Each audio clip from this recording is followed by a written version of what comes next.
मध्य प्रदेश विधानसभा चुनाव को लेकर बीजेपी और कांग्रेस दोनों ही पार्टियां जोर लगा रही हैं। बीजेपी ने कई उम्मीदवारों की सूची जारी कर दी है, वहीं कांग्रेस अगले कुछ दिनों में प्रत्याशियों का ऐलान करने वाली है। इस बीच बसपा और गोंडवाना गणतंत्र पार्टी के एक ऐलान ने दोनों ही पार्टियों की धड़कनें बढ़ा दी हैं।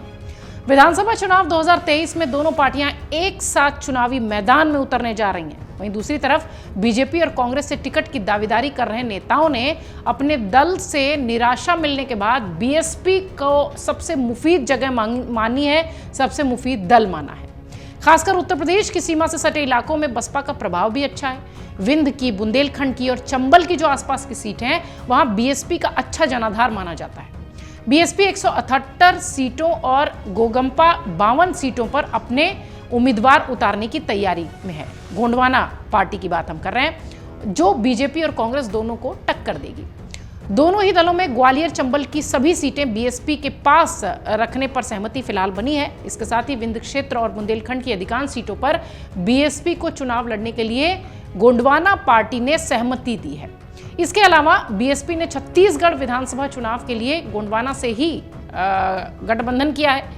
छत्तीसगढ़ की 90 सीटों में से 41% सीटों पर गोंडवाना पार्टी चुनाव लड़ती दिखाई पड़ी, यानी 53 सीटों पर बसपा, 37 पर गोंडवाना अपने उम्मीदवार उतारने वाली है।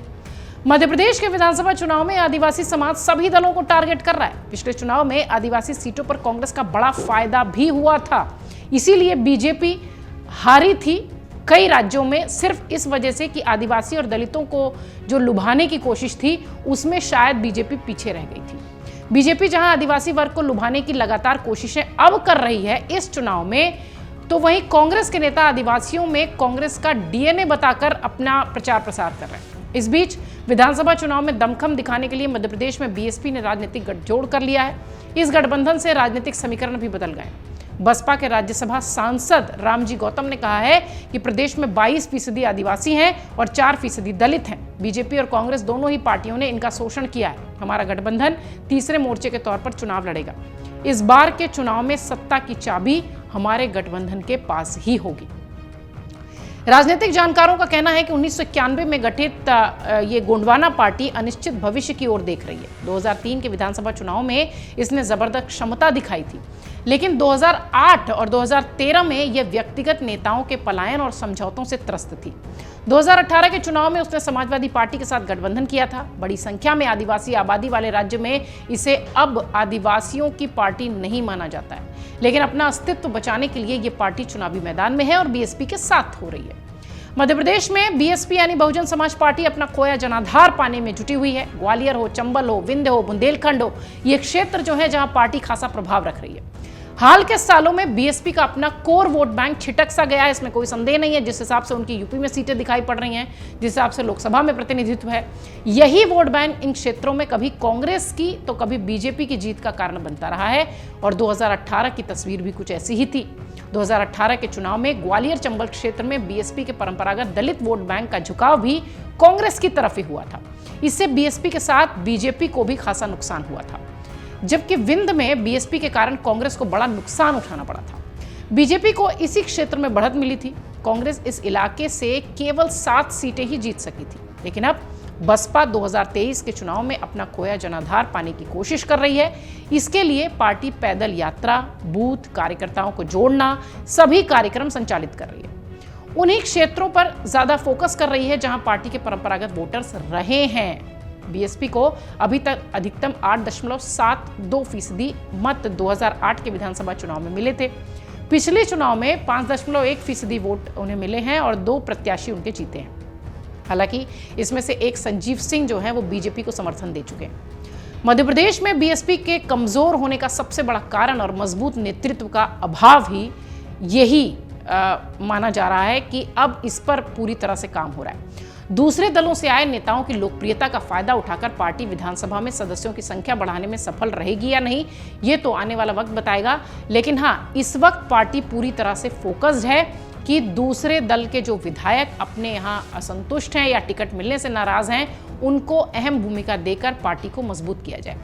चुनाव जीतने के बाद बीजेपी और कांग्रेस से अलग रहने की बजाय पार्टी नेतृत्व उन्हीं को अपना समर्थन देता है। इसके चलते बीएसपी एमपी में कभी अपना स्वतंत्र अस्तित्व नहीं बना पाई है। मध्य प्रदेश में करीब 22% आदिवासी समुदाय है, 17% दलित वोटर्स हैं।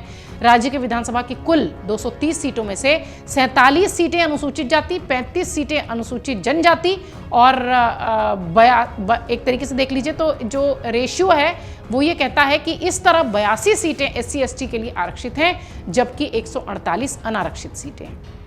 बहुजन समाज पार्टी के मध्य प्रदेश के एक पदाधिकारी ने अमर उजाला से बातचीत की। उन्होंने कहा कि 2022 में यूपी में मिली हार के बाद बीएसपी नेतृत्व मध्य प्रदेश में पहले के मुकाबले थोड़ा ज्यादा एक्टिव है।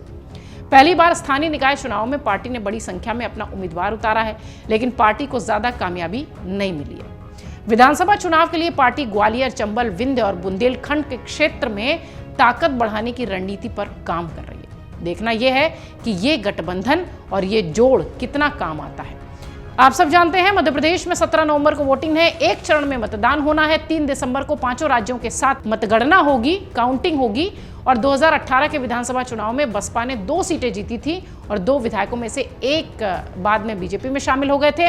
वहीं गोंडवाना पार्टी का गठन करीब 3 दशक पहले अविभाजित मध्य प्रदेश में हुआ था, यानी जब मध्य प्रदेश छत्तीसगढ़ एक में था। 1998 में इसने विधानसभा में 1 सीट जीती थी। 2003 में इसने 3 विधानसभा सीटें जीती थी, जो कि अब तक का सर्वश्रेष्ठ प्रदर्शन है। देखना यह है कि इस बार वो बीएसपी के साथ आती है तो क्या कारनामा करती है। अमर उजाला अब आपके टीवी पर भी।